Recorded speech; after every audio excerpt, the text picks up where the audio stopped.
Didi, it feels so good to be away from the hustle and bustle of the city. There is so much more space to move around, and the greenery is so pleasant and soothing to my eyes. I wish I could live in a place like this forever.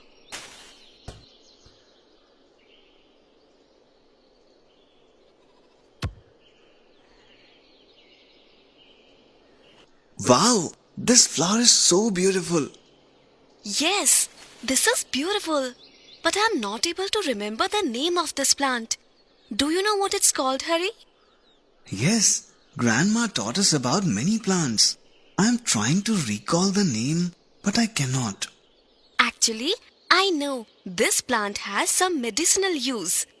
Let me take this to Grandma.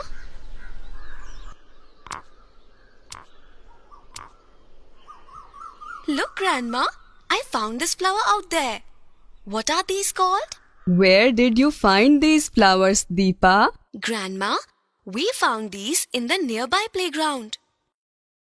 This is called flame lily or glory lily flowers. It's not just beautiful.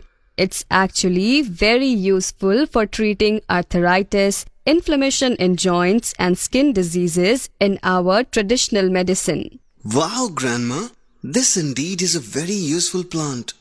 Yes, Hari. Grandma, you know so much about different plants. You should write a book about it. I don't need to do that. Our BMC already records all this information. BMC? What is that, Grandma? Those are biodiversity management committees.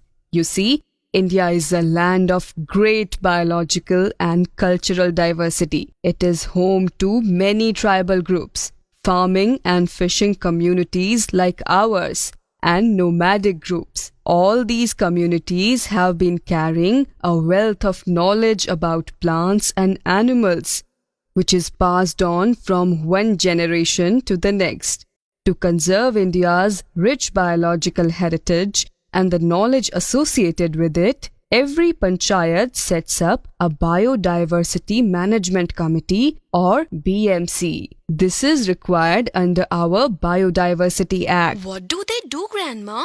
They make plans to ensure that biological resources in our region are used in such a manner that they can support us, our children, and all future generations. The documentation of local biological resources in the People's Biodiversity Register or PBR is one such task of the BMC. What is this register, Grandma?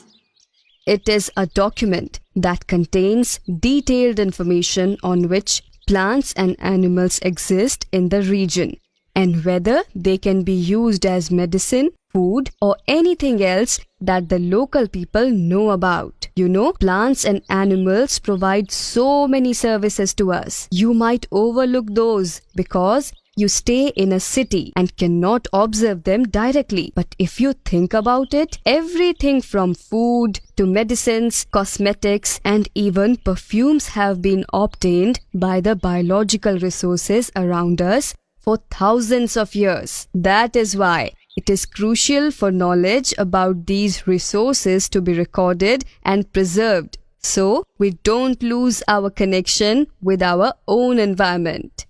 How do they prepare these registers? Good question.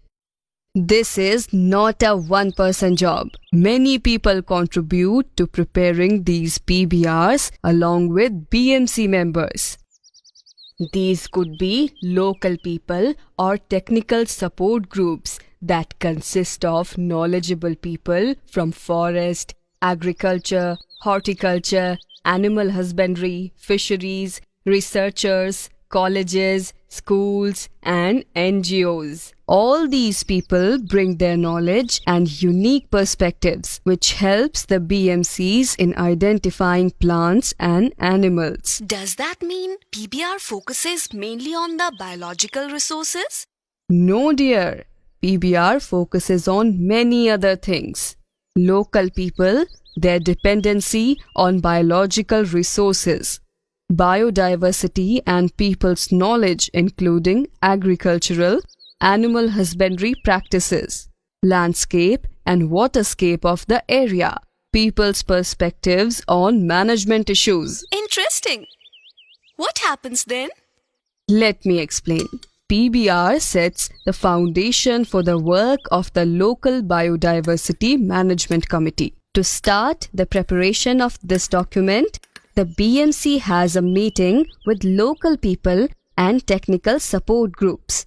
After all, they are the ones with all the knowledge. So, they discuss the objectives and purpose of the PBR. Next, the members are trained to collect data. Then begins the actual exercise of collecting all the local information. For this purpose, they interview many people and also record their own observations. Whom do they interview, Grandma? Knowledgeable people like farmers, Veds, Hakims, traditional knowledge holders, the people who collect bioresources and other local people. Also, members of the local panchayat and NGOs each share what they know. Then the BMC verifies all the information and finally documents all this in the PBR. So, all traditional knowledge is supposed to be documented in the PBR? No. The knowledge itself does not have to be documented. Only the people who hold traditional knowledge should be registered. And it is entirely up to them how much information they want to share.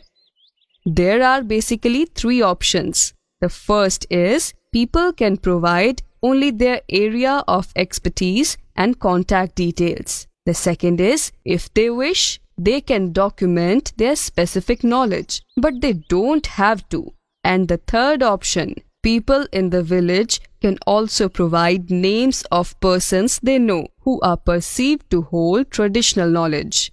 The ultimate objective is to protect this knowledge and practices. The knowledge itself remains the property of its holders. There are many steps involved in documentation process of People's Biodiversity Register. Step 1. Sensitization of the public about the need for local PBR documentation. Then Step 2. Training of BMC members and interested public in collection of data on biological resources and traditional knowledge. Step 3. Survey and other data collection. Step 4. Analysis and validation of data. Step 5. Preparation of the PBR. Step 6. Digitization of information. But Grandma, why do they need to document all this information? My dear, there are many benefits of documenting PBR. Benefits of documenting PBR: promoting sustainable management of agriculture, livestock, fish, forest resources to support livelihoods of local people. Creating opportunities to generate local income in return for access to biological resources and providing feedback on ABS applications. Collecting information for preparing the biodiversity management plan to help address concerns relating to biodiversity and the impacts of adverse activities. Bringing science and local traditional practices together for the benefit and well-being of our society, today and in the future. Grandma, this was all about documenting. What happens when these resources are used? That's a very good question, Hari. Whenever some companies such as pharmaceuticals or cosmetic companies want to undertake research on any specific plant or other biological resource, or if they want to use the plants for commercial purposes, or Hakims or Veds want to use these resources or the traditional knowledge, the BMC maintains the record of their use. Details on the quantity of bioresources harvested and fees collected are recorded by the BMC. Do you mean all information relating to biodiversity is recorded in the PBR? Yes, absolutely correct. PBR will not be a one-time exercise of preparing printed books. It is maintained electronically as well as updated regularly. I told you, it's a dynamic living document, just like the constitution of our country. How do you know so much about BMC and People's Biodiversity Registers, Grandma? I have always loved plants. When I was your age, I was fascinated about nature. I used to collect different leaves and herbs and bombard my mother with questions about them. I am lucky to have married somebody who carries similar interests as mine. Your grandpa is a horticulturist and now the chairman of our BMC. So, we still talk a lot about these things. And do you know? I even gave an interview for PBR in our village. Wow! We never knew that. Grandma, I also want to learn about all these varieties of plants from you and become so knowledgeable that the BMC interviews me. I have an idea. Why don't we grow different medicinal plants in our backyard?